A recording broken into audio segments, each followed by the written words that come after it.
Here is your WESN News on the hour. I'm Naomi Macnish. Thanks for joining us. Here are the headlines. Angostura boosts economy with US dollar earnings. Santa Hat robber targets auto store. Construction worker convicted of 2012 rape. And regionally, Guyana announces 10% salary increase for all public servants. Now for the details. Angostura Chairman Terence Barath says the company bolsters the local economy by generating and reinvesting US dollars, avoiding reliance on the country's limited foreign exchange reserves. Speaking at Angostura's earnings call in Laventille, Barath highlighted that their foreign exchange strategy supports importing global brands like Tito's and MacArthur's whiskey, reducing the need for consumers to spend foreign currency abroad. Chief Financial Officer Amar Sichan reported net U.S. earnings of $57 million over the last 5 years, with $51 million reinvested locally. Export sales have also grown to 41% of total revenue this year, reflecting Angostura's expanding international reach. Police are investigating a daring robbery at an auto parts store in San Fernando on December 9th, where one of the suspects wore a Santa hat and beard. Around 9:15 a.m., 3 armed masked men tied up 4 employees at the Jones Street store, stealing over $13,000 in cash and valuables along with auto products. The robbers fled in a stolen company truck worth $150,000. Officers later found the abandoned truck on Brant Estate Road and recovered 2 stolen cell phones, but the other stolen items remain missing. Investigations ongoing. A 44-year-old construction worker has been convicted of raping a tenant in his St. James apartment in 2012. Justice Kathy Ann Waterman-Lechu delivered the guilty verdict on December 9th after a judge-only trial. The court heard that the victim was lured to a remote area in Marival under false pretenses, where she was assaulted in a car. Forensic evidence, including blood found in the vehicle, supported the victim's account. The accused claimed the act was consensual, but this was rejected by the judge. He will be sentenced on December 16th. A Freeport mother was found hanging at her home on Monday, 9th of December 2024. She has been identified as 57-year-old Samdaye Dukuran of Church Street, Chickland, Freeport. Dukuran was discovered hanging from a piece of cloth that was suspended from a wooden rafter in the living room area around 7:25 a.m. by her daughter, who went to check on her. The deceased was last seen alive around 10 p.m. the night before. Investigations are continuing into the incident. Regionally, President Dr. Irfan Ali has announced a 10% retroactive salary increase for public servants effective January 2024, followed by an 8% salary hike in 2025 as part of a comprehensive package aimed at improving public sector wages and benefits. He emphasized that the 2-year arrangement could amount to a cumulative salary increase of up to 35% over the last 4 years. President Ali stated, "We are about to sign an agreement with the Public Service Union. This year's increase will be retroactively applied from January by 10%, and in 2025, public servants will receive an additional 8% raise." The government views these measures as critical to boosting morale, retaining talent, and strengthening the efficiency of public service. Well, that's news to the hour on WESN. I'm Naomi Macnish. Thanks for watching.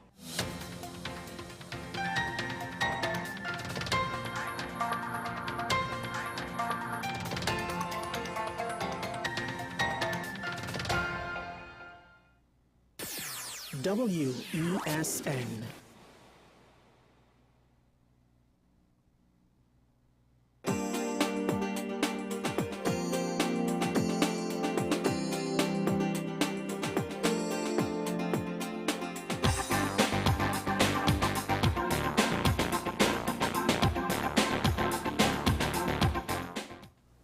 Good morning and welcome back to Dollars and Cents. Now, in this episode, in this show, I like to talk about things that are actually relatable to a lot of persons. I'm a millennial, and there are certain experiences that other millennials would share as it relates to planning for retirement, as it relates to planning for your family, things of that nature, right? And I would have realized in the past, when it comes to understanding and planning overall, there has been a lack of knowledge or information that would have been readily accessible to persons like myself. Now, I was an electrical engineer before I came into the insurance industry.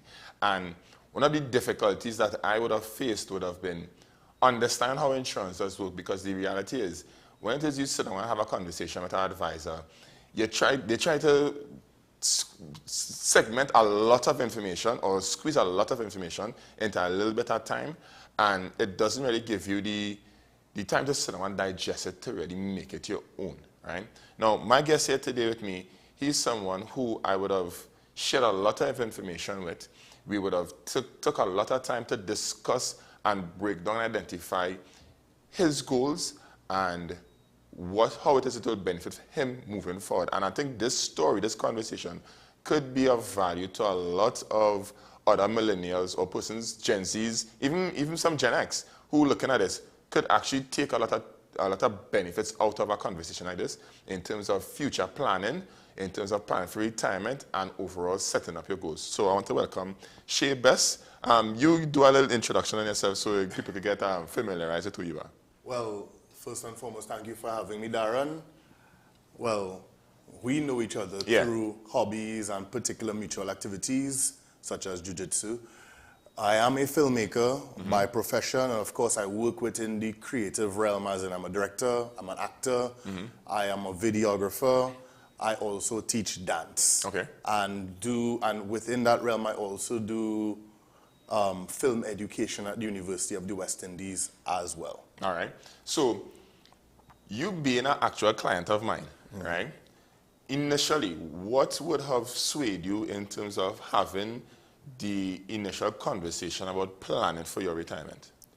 I think for me, like you said in your introduction, insurance is just a good thing to have. And of course, in my industry, there's no real coverage, because if we are being frank, there is no real industry in terms of structural infrastructure to ensure that this thing is continually moving like a machine. So it was always advised that I need to fend for myself and put things into place, especially since as a filmmaker, I'm basically my own employer. I am independent for most of my career. Yeah. And it was something that, well, I guess I should have just made the investment to do, but I didn't get the entirety of what I was investing in. Yeah. And of course, I guess certain agents at particular stages, they are trying to sell particular policies. So when we sat down and spoke and you took a look at my portfolio, you would have said to me, well, it's good that you have these things. However, the returns can be very diminishing. And when you showed me the paperwork in terms of state of the economy, inflation, all these different things to take into consideration holistically, you actually showed me that I would have had diminishing returns on my investment.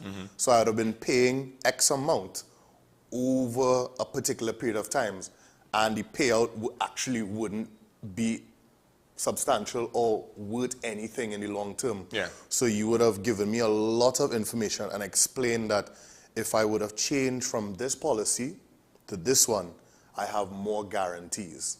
So let me ask you a question, right? Did the content that I would have created over a period of time, and you digesting that content, did that help anyway in terms of your decision-making process? Yes, it did, because, you know, like you said in your introduction again, sometimes you are fed so much information, you're given a business pitch very quickly. And I mean, as a filmmaker, your entire life is basically pitching products to people. So sometimes you see it from a mile away. And when it came to you, you were like, all right, this is what I present, but take the time to go through it. And if I had any questions, you made yourself available to respond to those questions, which made me feel a little more assured about some of the policies that I would have changed within my own portfolio, as well as, I guess, speaking to mutual colleagues and friends of mine who are also your clients, which also added that extra level of assurity, you know. So personal recommendation. Personal recommendation, of course, in addition to, I guess, the dollars and cents, pun intended, for what you would have showed me in terms of diversifying and changing my personal financial portfolio. Okay. So one of the questions that I want us to get into is, why is it that a lot of persons in our age bracket don't see the need to actually sit and define what their retirement looks like and actually create a strategy or seek help in order to get to that place? So I think it's two things, particularly for our generation, because we are the millennials, so we are the Vision 2020. Yeah. We are the dollar for dollar Yeah. intergate generation. Yeah. So we are on that interesting cusp where you get your qualifications and you go into traditional office jobs that will afford you certain benefits Yeah. that you actually don't have to pay attention to. And that's the problem right there. Yeah. Right? Because a lot of the times people would get into these jobs and you would get in a position where it is like prior, right?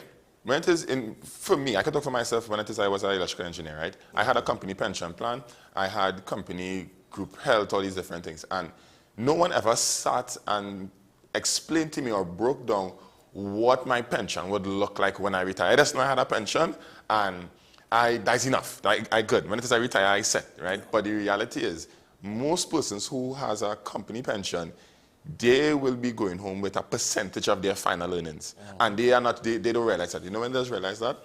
5 years before they retire.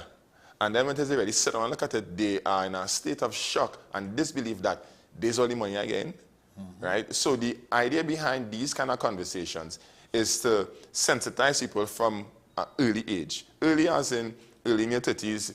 In your 30s, you now, as a millennial, in most cases, you now start to make some decent money. You spend enough money on nonsense already in the past, right? You make a lot of bad spending choices, and you're at a stage where you're settled in terms of your income status, you're settled in terms of your career, you're settled in terms of where you are in terms of family, things of that nature. Although these things are always in flux, always in motion, but you have a little bit more stability than you would have had in your early 20s. And planning for the future comes into question now, because the reality is, when it is we look at a lot of older persons who going into retirement, who in retirement, you hear them complaining about the government pension is not enough. You hear them complaining about all the different things, the cost of living, all these different things, right? But they didn't have, I would give them the excuse to say that they didn't have the information at that point in time, but now, in today's time, why is it people still making that excuse that they don't know? Yeah, I don't know, because it's like I said, there was one part where I don't know if maybe it's a cultural thing, because like I said, unlike Gen Z, which I do appreciate to some extent in terms of they see the world completely differently. Yeah. I think for us as millennials, we see both sides of the coin.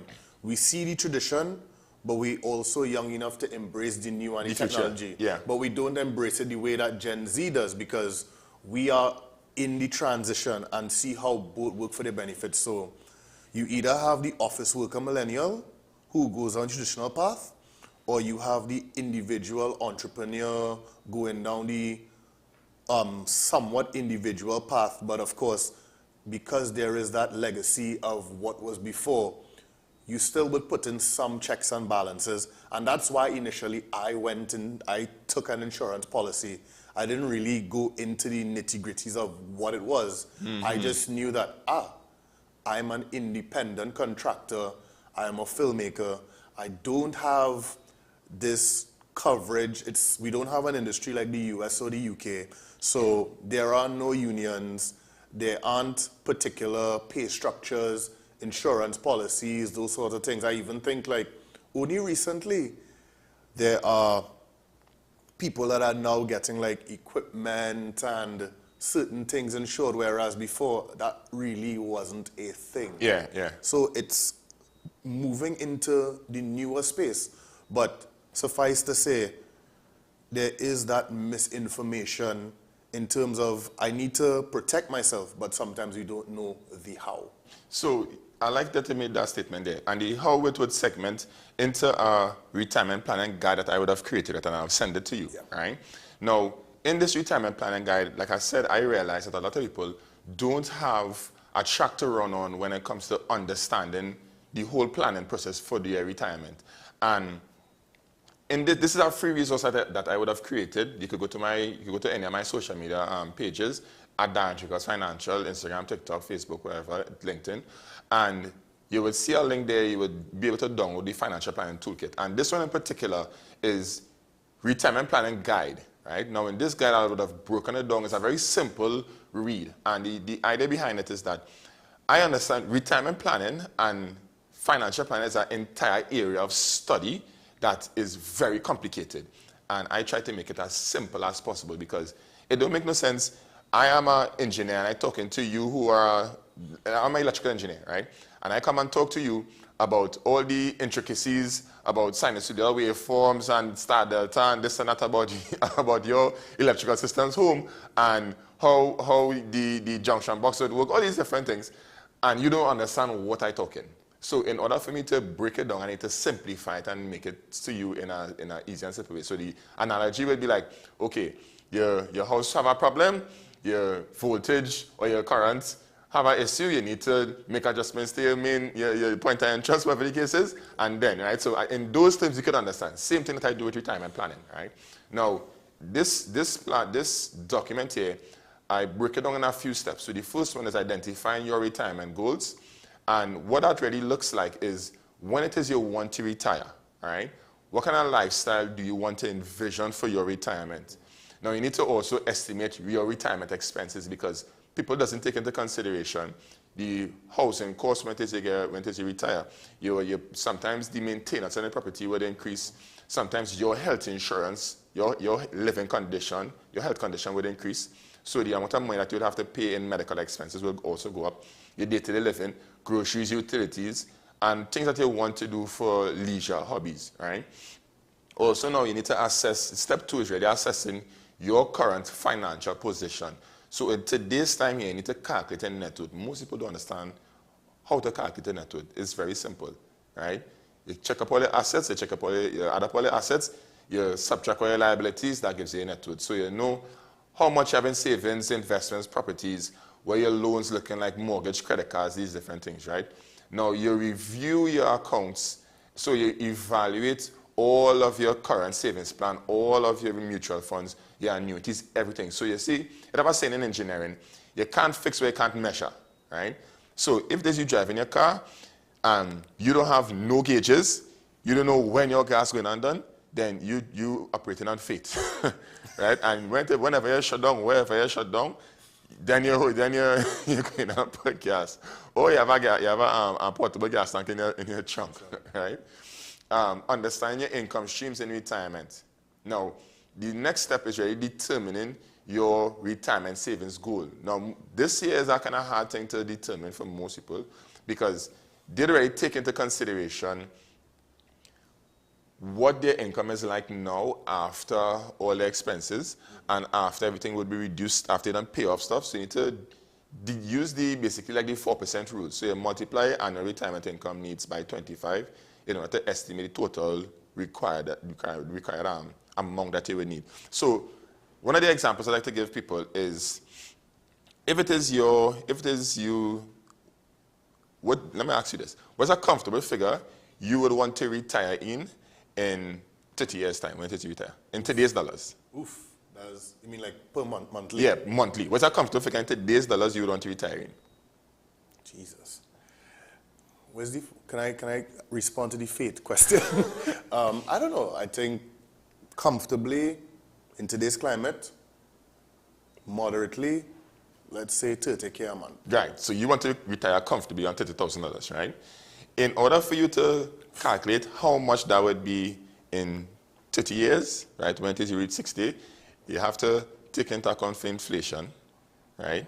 And then you would also have to basically use time value and money calculations, right? This is where somebody like me will come into play. Use time value and money calculations to basically get the future value of that today's dollar amount, right? Which for, let me say simple maths, $30,000 in today's dollars would actually be about, give or take, probably like, if it is a simple, let me say like about 60,000 in tomorrow's dollars, right?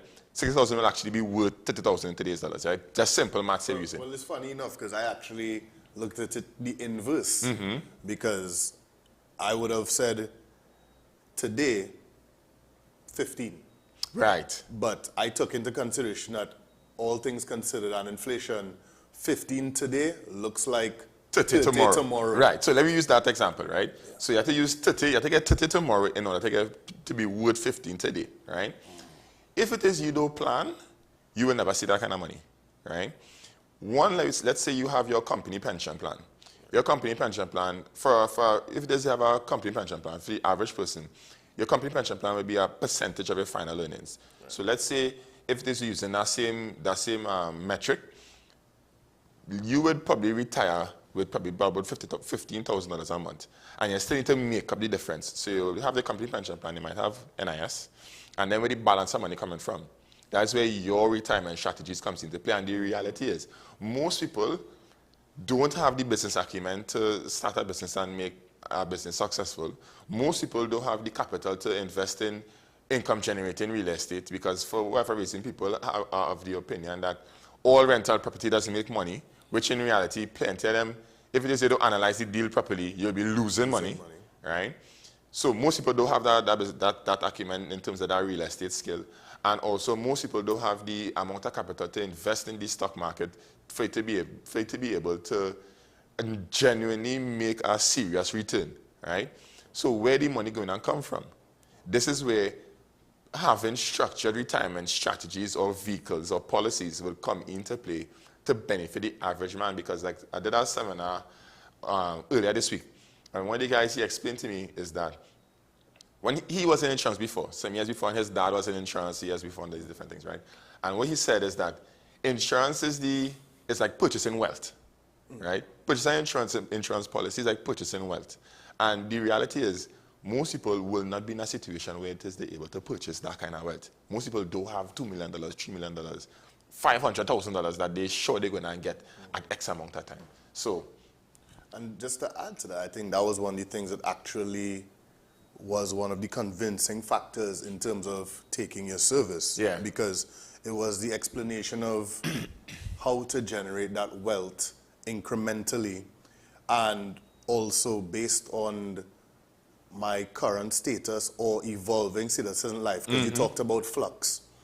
The fact that whatever I invest in now, I could always modify and invest more later. That is the idea. To turn a higher return later on. So that was the thing that was like, oh, I'm not just putting in for diminishing investment. I could, based on my state of life, increase, decrease. yes. And of course, that would have not major ramifications, but I could invest even more into my payout or my investment later on at the date of maturity. And that's the idea, right? The idea is right to meet you where you are at now. Yeah. And like I just tell all of my clients, right? We have a meeting.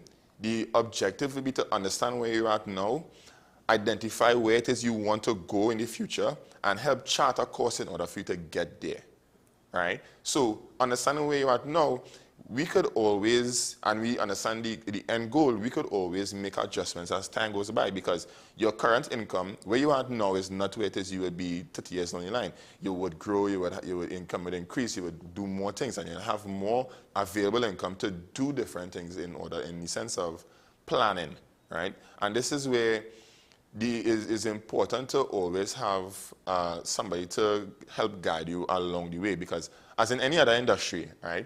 If it is you have a mechanic, your mechanic is not just a one-off. You sometimes just have the same mechanic for years, because if it is you have a vehicle, your vehicle always need adjustments, always need parts, always need servicing, always need maintenance. It's the same thing as it relates to your retirement planning and financial planning goals, all right? So one of the things that I wanted to also add as well is the importance of having an emergency fund. Now, especially if it is you are a person who your income fluctuates, having an emergency fund. If it is your income fluctuating, I would say have like about 6 to 12 months emergency. Yeah. And that would form the basis. Once you have that covered first, an emergency fund is not just a savings fund. It's not just money that you go and dip in. That is in the event of emergencies. Worst comes to worst, you have that money to be able to pay your bills, right? So the emergency fund covering 6 to 12 months of your bills over that period. Once it is you cover that, then you could be in a place where you could have conversation about other things. And I really like that you brought it up because, you know, you mentioned earlier that this is a program that is catered to millennials, the Gen Xs, but particularly the Gen Zs can learn something. And we are in the age of content creation where a lot more people are moving into content creation as their primary source of income. Yeah. And, you know, we have seasons in Trinidad.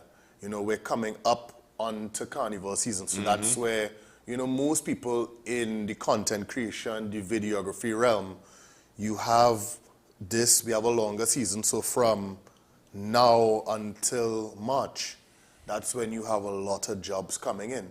But what do you do when a lot of that begins to slow down? And I implore everybody that being able to set aside and cover for those bills over a long period of time, because I've been there when you have to live on faith and none of the gauges in the car working and you're like, I don't know what I'm going to do, but now you have to hustle and look for the next job, and those payments don't always come instantaneously. Yeah, so especially like people in your industry who would get a large influx of money and jobs in this period here, you need to really, in each pay, you need to keep in mind that you need to pay yourself a salary, right? So if there's say you're working on $10,000 a month and you're making $30,000 on a job, don't spend the whole 30 now, right? Put aside a large portion of that for your future, so that in the event that something happens, you have that lump sum of money there that you rest down, and you can still pay your bills and you can still maintain. And you always keep that fund accessible, not too accessible, but accessible enough, like in a credit, you know, something like that, so that you won't really be tempted to dip into it ever so often. Now, in closing, what's something that you would recommend to a person who is looking at this now and they don't know where to start? What's something that you could recommend to help them? Well, I would say follow Darren Jacobs on social media, but really find yourself within a financial insurance institution, do your research, find a financial advisor, because ultimately what may work for me may not work for somebody else, and in life we all have to be adaptable. But I think particularly for the younger generation, perception can sometimes be reality, and sometimes we have to be able to make a wiser choice, even if it doesn't appear glamorous, for longer gains. Small steps for big gains, and that involves saving.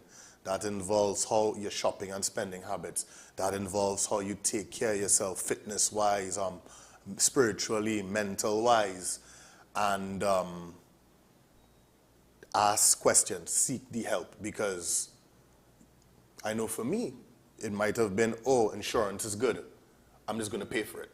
But I was never walked through, nor was given the information in a real way to know what was best for me. Because you can get information from everywhere, and that's how you land into misinformation, which happens a lot in today's date. So I would just really say, consult a professional, get a second opinion, and start from there.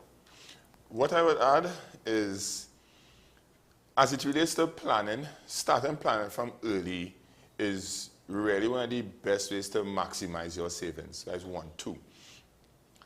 Don't get caught up with living a lifestyle and pretending to be in a financial state that you are not. Don't get caught up with seeing people live in a particular lifestyle and not understanding that they may be looking like they may be doing the most, but in reality, they may not have any kind of savings plans, they may not have any kind of retirement planning strategies, they may not have anything structured for themselves, but they're just spending money while. You don't want to fall into that trap when it is you now start getting into your career. You want to also protect your savings and make smart strategies, really smart strategies, because again, if it is you make bad strategies in the earlies, it would jade or turn your perspective as it relates to investments, planning, these different things. And even also too, if it is you are on an unsteady income, you're on an income that is not steady, that's really the time it is you need to plan. And you can't say you're going to wait until you get a steady income in order to really start making planning moves, because if it is you don't, your income may never become stable and you will never do it. So you need to really take these small steps in order to put yourself in a position that you will be making a move towards your ultimate goal. And like I say, I will be happy if it is you will go to my profile, any of my profiles, download the financial planning toolkit. It will help you. And the reason I'm giving this information so freely and readily is because I understand the importance of getting information from a credible source. And there are a lot of information out there, like Shay would have said, but misinformation is also a thing. My credentials are such where it is I'm able to have conversations on these things here. And one of the things that I pride myself on is that I'm always in the search of continuous professional development to be of more value to you. This has been an episode of Dollars and Cents, and I really do thank you for taking in or sharing this time with us, and I look forward to seeing you on the next episode.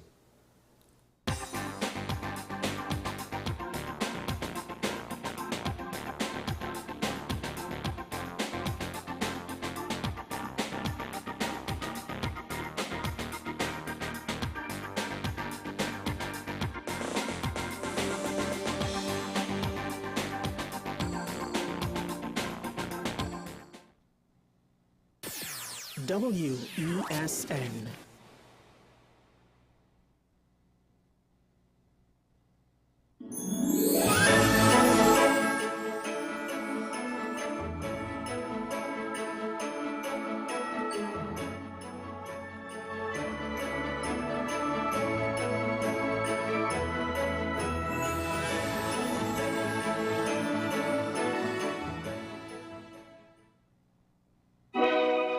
Well, who are you?